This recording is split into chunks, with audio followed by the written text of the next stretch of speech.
नमस्कार आप सबको। पुष्पा की सर्जना से मैं पुष्पा साहू आपका स्वागत करती हूँ। प्यारे बच्चों, आज हम बात करेंगे वायु प्रदूषण के बारे में। वायु प्रदूषण के बारे में हमको जानकारी लेना तो है, क्योंकि हम तो क्या है, हमने बताया था कि हम लोग क्लास 1 से लेकर के पूरा पीजी लेवल और सभी को वायु प्रदूषण के बारे में, वायु संरक्षण के बारे में पढ़ा तो दिया जाता है, पर उसके लिए काम हम बहुत ही कम मात्रा में करते हैं। जिससे क्या होता है, कई हानियां होती हैं। जिससे तो हमको यहाँ पर क्या करना है, हमको यहाँ पर पढ़ना तो है, साथ में ऐसे ऐसे तरीके ढूंढने हैं जिससे क्या हो सके, हमारा काम भी हम पढ़ भी लें, जानकारी भी ले लें, और उसके साथ सबसे बड़ी चीज है कि हम वायु संरक्षण के लिए कोई अच्छा कार्य करें, और वायु प्रदूषण के नियंत्रण में लाने के लिए हमसे जो जो हो सकता है हम वो कार्य करेंगे। तो सबसे पहले हम लोग ये जानेंगे कि वायु वायुमंडल क्या है। वायुमंडल क्या है, पूरा जो पृथ्वी के चारों ओर, ये है आपका पृथ्वी। इसमें क्या है, पृथ्वी के चारों ओर क्या है, पूरा जो गैसों का जो घेरा बना होता है उसको हम क्या कहते हैं, वायुमंडल। तो जो जो हानिकारक गैस होते हैं, जो मानव द्वारा निर्मित किया जाता है, जो बड़े बड़े उद्योग और मशीनों द्वारा प्रदूषित हवाएं जो निकलती हैं, जिससे क्या होता है, वायु प्रदूषित हो जाता है, और उससे हम क्या होते हैं, हम बीमार पड़ जाते हैं और बहुत सारे लोगों को नुकसान होता है। तो हम जानेंगे जो प्रदूषण के जो प्रमुख कारक हैं वो क्या क्या हैं। तो सबसे पहले देखेंगे, फर्स्ट पॉइंट पे देखेंगे गैस। गैस के बाद क्या है, वायु कण। फिर क्या है, गंध। तो इसके बारे में हम लोग जानेंगे। तो गैस के बारे में सबसे पहले हम लोग जानेंगे कार्बन डाइऑक्साइड। कार्बन डाइऑक्साइड क्या होता है, ये क्या होता है, हवा में साधारण रूप से पाया ही जाता है, जो कि प्रकृति के लिए और हमारे लिए ज्यादा हार्मफुल नहीं होता है, ज्यादा हानिकारक नहीं होता है। ठीक है, तो ये क्या होता है, बहुत अधिक तेल वगैरह, अगर प्राकृतिक चीज है, तेल वगैरह हम बहुत ज्यादा इस्तेमाल कर रहे हैं, तो उससे जो हवा निकलता है, उससे जो वायु निकलता है, उससे जो गैस निकलता है, वो कभी कभी क्या होता है, अप्रत्यक्ष रूप से, मतलब कि साधारणतया क्या होता है, कभी कभी हानि पहुंचा सकता है पूरे पर्यावरण को। ठीक है, अप्रत्यक्ष रूप से। दूसरा क्या होता है, दूसरा है कार्बन मोनोऑक्साइड। कार्बन मोनोऑक्साइड क्या होता है, ये क्या है, वायु में कैसे ये प्रत्यक्ष रूप से नहीं पाया जाता है, ये सभी के लिए हानिकारक होता है। ये कार्बन मोनोऑक्साइड कैसे उत्पन्न होता है, जैसे कि बहुत सारा चिमनी वगैरह हम लोग जलाते हैं, बहुत सारा कोयला वगैरह जलाते हैं, बड़े बड़े जो उद्योग वगैरह हैं, जो इसमें बहुत कार्बनिक चीजें जो जला दिया जाता है, उससे कार्बन मोनोऑक्साइड होता है। यहाँ तक कि ये माना नहीं गया है, एक सच्चाई है कि अगर कार्बन मोनोऑक्साइड के पास हम लोग 1 घंटे तक, एक जहरीली हवा के पास, एक कार्बन मोनोऑक्साइड के पास अगर 1 घंटे के लिए भी बैठ जाते हैं, तो क्या हो सकता है, हम मूर्छित हो सकते हैं। और वहीं अगर हम 4 घंटे के लिए बैठ सकते हैं, तो हमको हमारा जीवित रहना ही संभव नहीं होगा। ठीक है, तो ये ध्यान देंगे। हम आगे भी जानेंगे कि कैसे इसको ठीक करना है, कैसे इसको बैलेंस करना है। फिर क्या है, नाइट्रोजन ऑक्साइड। ये क्या होता है, हाइड्रोजन और नाइट्रोजन दोनों क्या होता है, मिल करके क्या होता है, नाइट्रोजन ऑक्साइड बना देते हैं। इससे ये कैसे उत्पन्न होता है, जो स्टील प्लांट्स वगैरह होते हैं, जो बड़े बड़े स्टील प्लांट होते हैं, उसके जो धुआं, उसका जो चिमनी होता है, उससे निकलता है, जो कि बहुत ही जहरीला होता है, जो सभी के लिए नुकसानदायक है। तो इसके लिए हम क्या कार्य कर सकते हैं, आगे जानेंगे। ठीक है, हम क्या है, थोड़ी थोड़ी मात्रा में थोड़ा थोड़ा ऐसा कार्य करें जिससे क्या हो सकता है, हमारा जीवन सुधर सकता है और वायु को प्रदूषित होने से बचाया जा सकता है, वायु का संरक्षण हो सकता है। ठीक है, फिर देखेंगे अगला क्या है, सल्फर। सल्फर भी क्या होता है हमारे लिए, जो सल्फर डाइऑक्साइड, ये भी क्या होता है, हमारे लिए बहुत हानिकारक सिद्ध होता है।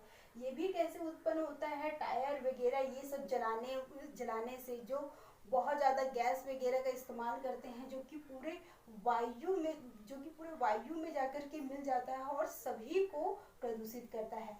फिर अगला है ओजोन। ओजोन क्या है, ओजोन मंडल के बारे में हम लोग अक्सर पढ़ते हैं। ओजोन क्या होता है, जो सूर्य की जो हानिकारक किरणें होती हैं, उससे क्या होता है, हमारी सहायता करते हैं। ठीक है, तो अभी यहाँ पर क्या हो जा रहा है, ओजोन के बारे में क्यों जानने के लिए मिल रहा है, एक जो मंडल जो बना रहता है, इसके बारे में पढ़ने की क्यों आवश्यकता है, तो इसके बारे में जानने की कि हम जो प्राकृतिक गैस भी जो जनरली जो बहुत ज़्यादा हम जलाने और बहुत ज़्यादा ईंधन वगैरह का इस्तेमाल करते हैं, और गाड़ियाँ, रेल परिवहन, ये सब का जो धुआं जो बहुत निकलता है, उसकी वजह से क्या हो गया है, ओजोन में भी छेद हो गया है, ओजोन परत में भी छेद हो गया है। तो ये क्या करता है, जो सूर्य की जो विकिरण आती है, जो हानिकारक किरणें आती हैं, डायरेक्ट हमारे शरीर में पहुंचता है। तो इससे क्या होता है, हमारे शरीर में पहुंचता है तो कैंसर, त्वचा रोग जैसी बहुत सारी समस्या उत्पन्न होती है। ठीक है, तो इसको भी ध्यान देने की बहुत जरूरत है। फिर क्या है, फ्लोरीन। फ्लोरीन इसमें क्या होता है, इसमें क्या होता है, रबड़ वगैरह का बहुत अधिक जलाने की वजह से क्या होता है, फ्लोरीन डाई जो ऑक्साइड होता है वो उत्पन्न हो जाता है। तो हमने देखा है जैसे कि वायुमंडल में क्या होता है कि जैसे हम थोड़ी देर के लिए तो पानी और खाने के बिना रह सकते हैं, पर 1 मिनट भी वायु के बिना नहीं रह सकते हैं। यहाँ तक कि अगर आप 1 मिनट भी जहरीली गैस को, 2 मिनट भी जहरीली गैस में अगर रह जाते हैं तो आपको कई तरह की समस्या हो सकती है।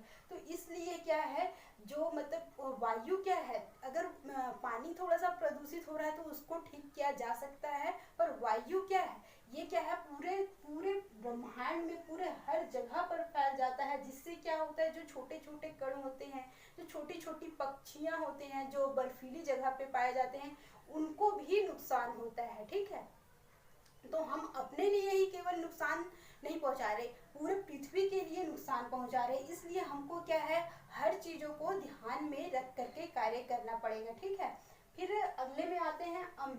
अम्ल क्या होता है, जैसे कि हम लोग बहुत सारा चीज़ अभी जलाने वगैरह का बात किए, ईंधन वगैरह, ये सब से जो कोयला वगैरह, स्टील वगैरह, ये सब क्या है, पकाते हैं, जलाते हैं, तो क्या होता है, अम्ल निकलता है। और उसमें क्या होता है कि वो भी क्या होता है, पानी के साथ जमीन में आकर के गिरता है, और जमीन को भी वो क्या होता है, प्रदूषित करता है, पूरे हवा को प्रदूषित करता है। जिससे कि क्या होता है, खाद, खुजली, ये सब तरह की बहुत सारी समस्याएं आती हैं।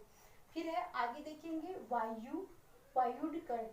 वायुकण में क्या क्या आता है, धुआं, धूम्रकुआं, राख, धुआं, बदबूदार युक्त धुआं।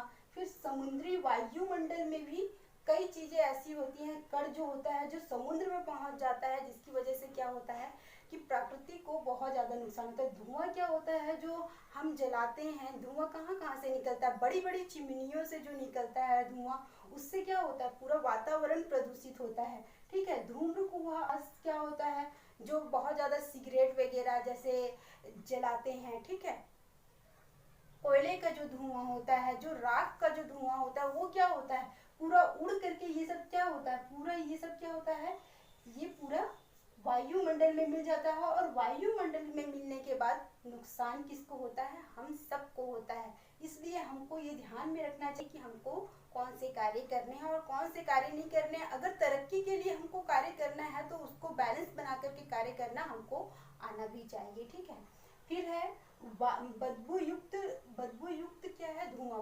बदबू युक्त धुआं क्या है, जैसे कि हम लोग टायर वगैरह बहुत जलाते हैं, मतलब कि रबड़ वगैरह बहुत बनाने के इस्तेमाल करते हैं, या फिर जो चीज़ें बहुत अपशिष्ट होती है, जो सड़ जाती है, जिससे कि क्या होता है, ये फैल जाता है, और क्या होता है कि निद्रा के आने में हमको समस्या हो जाती है, हमको नींद नहीं आता, चिड़चिड़ापन आता है, जिससे क्या होता है, हम बीमार पड़ते हैं। हम बीमार पड़ेंगे तो क्या होगा, पूरा समाज ही बीमार पड़ जाएगा। फिर क्या है, समुद्री वायुमंडल जलकण। ये क्या होता है, ये सब जो जितने भी प्रदूषण है, जितने भी अभी जिनके गैस के बारे में हम लोग जाने, उस सब का क्या लेन देन है, समुद्र में भी इसका प्रभाव बहुत ज्यादा देखने को मिलता है। तो वहां पर भी ज्वार तूफाने आती हैं, जिससे क्या होता है, जन धन सबकी हानि होती है। किससे होता है, केवल ये प्रदूषण की वजह से, जो हमारे द्वारा ही निर्मित किया जाता है। अब हमको अगर विकास करना है तो हम ये सब करेंगे, पर उसको बैलेंस करना भी हमको आना चाहिए, ताकि हम पृथ्वी को, अपने आप को सुरक्षित रह सके। ठीक है, फिर गंध क्या है, जैसे कुछ भी चीज सड़ जाता है तो वो क्या होता है, बदबू फैलाता है। बदबू फैलने के बाद क्या होता है, बदबू फैलने के बाद क्या होता है, हमको चिड़चिड़ापन आता है, नींद नहीं आता है, गुस्सा आता है, चिढ़ होता है। तो ये सब कहाँ से होता है, तो ये सब चीज़ों को क्या है, हमको स्कूल में या कॉलेज में या फिर कहीं ऐसे जगहों पर, कहीं ऐसे इंस्टीट्यूट में ये सब चीज़ के लिए ऐसा अध्ययन करवाया जाए, ऐसा मॉडल बना करके दिया जाए जिससे कि इन समस्या को समाधान हो सके। ठीक है, तो इसके लिए क्या है, वायु प्रदूषण के लिए कई अधिनियम भी बनाए गए हैं, तो हम लोग उसको भी जानेंगे। वायु प्रदूषण के लिए क्या क्या अधिनियम बना है, तो वायु प्रदूषण के लिए एक जो अधिनियम बना है वो 1900, वायु प्रदूषण के नियंत्रण के लिए जो अधिनियम बना है वो बना है 1981 और 1988 में और 1987 में संशोधित किया गया है। तो इसमें कुछ कुछ चीज़ों को 1981 में जो बना है,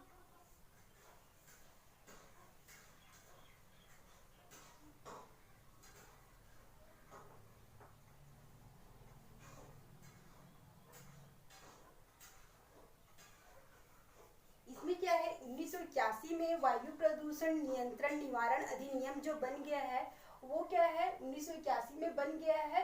इसमें क्या होता है कि जो भी कारखाना बहुत ज़्यादा प्रदूषण फैला रहे हैं तो इसके लिए क्या करते हैं, उनको फाइन ठोका जाता है। अगर वो फाइन नहीं देते हैं तो उनको जेल भी हो सकता है। ऐसा नियम अगर बना दिया जाए तो बहुत ही अच्छा होगा। फिर क्या होता है, हम लोग जानेंगे जो प्रमुख चीज़ें हैं, वायु प्रदूषण सबसे अधिक कैसे होता है, तो वायु प्रदूषण का जो स्रोत होता है वो क्या क्या होता है।